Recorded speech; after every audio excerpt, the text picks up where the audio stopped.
Henry and Mudge and the Bedtime Thumps. To Grandmother's mouse. Henry and his big dog Mudge were going to the country with Henry's parents. Henry was reading comic books. Mudge was chewing his toenails. They were going to visit Henry's grandmother. Henry's grandmother had never met Mudge, so Henry worried. He worried that Mudge might drool on her skirt. He worried that Mudge might eat her coffee table, but mostly he worried that Mudge might have to sleep outside. Mudge had never slept outside before, and if Mudge slept outside, Henry would be alone trying to sleep in an empty room in a strange house in a dark yard in a country. Henry read his comic books and worried. The longer he wrote, the more he worried. Soon he began to bite his fingernails. Chew by speed, chew by speed. Henry bit his fingernails, Mudge chewed his toenails, and the car drove on. Hello, sweetie. After riding for a long time, Henry and Mudge saw the grandmother's house. It had a bird's bed and a garden full of corn. Henry and Mudge looked at each other. Their fingernails and toenails were very short. Henry's grandmother came outside. She had a big smile and a polka dot dress. Mudge took one look at her and his tail wagged and wagged and wagged. Hello, sweetie, Henry's grandmother said to Henry. She hugged him tight. Hello, sweetie, Henry's grandmother said to Mudge. She hugged him tight.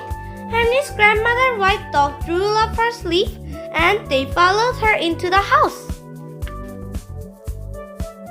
A lot of looks. Henry's grandmother's house was very small. It had a lot of tables and things on the tables. Henry looked at Mudge and for the first time wished that Mudge was smaller, shorter, thinner. Mudge looked like an elephant in a phone booth. And before too long, Mudge knocked a flamingo off the table. Oh, Mudge, Henry said. Henry's father gave Mudge a look. Then Mudge knocked a wishing well off the table. Oh, Mudge, Henry said. Henry's father and Henry's mother gave Mudge a look. Then, when Mudge knocked a bowl of peppermints off a table, Henry's father and Henry's mother and Henry's grandmother gave Mudge a look. And Henry's father said, outside. Mudge was put out. Henry gave everybody a look. The Bedtime Thumps. After dinner, Henry played outside with Mudge. They loved the bird's bath and Mudge especially. It was like a giant water dish just for him. When it was dark, Henry's father called Henry in. What about Mudge? Said Henry. He has to sleep outside, said Henry's father. Outside? Said Henry. Henry looked at Mudge, sitting in the dark country yard. Henry was afraid. He was afraid Mudge would be lonely. He was afraid Mudge would be sad. But mostly he was afraid Mudge would be asleep if Henry needed to be saved from a bear, or a bobcat, or a giant moth, or a mouse. Henry gave Mudge a tight hug, then he went inside, biting his fingernails. When he was washed and his bed, Henry laid in the dark.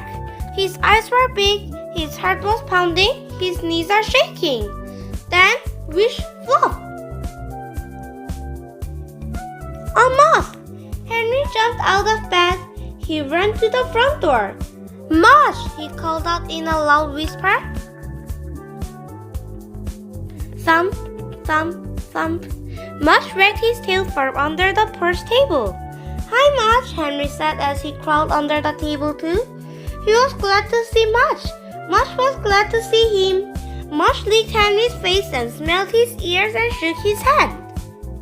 Then Mudge laid in his head on Mudge's big chest, and finally he slept a good sleep at a strange house in a dark yard in the country.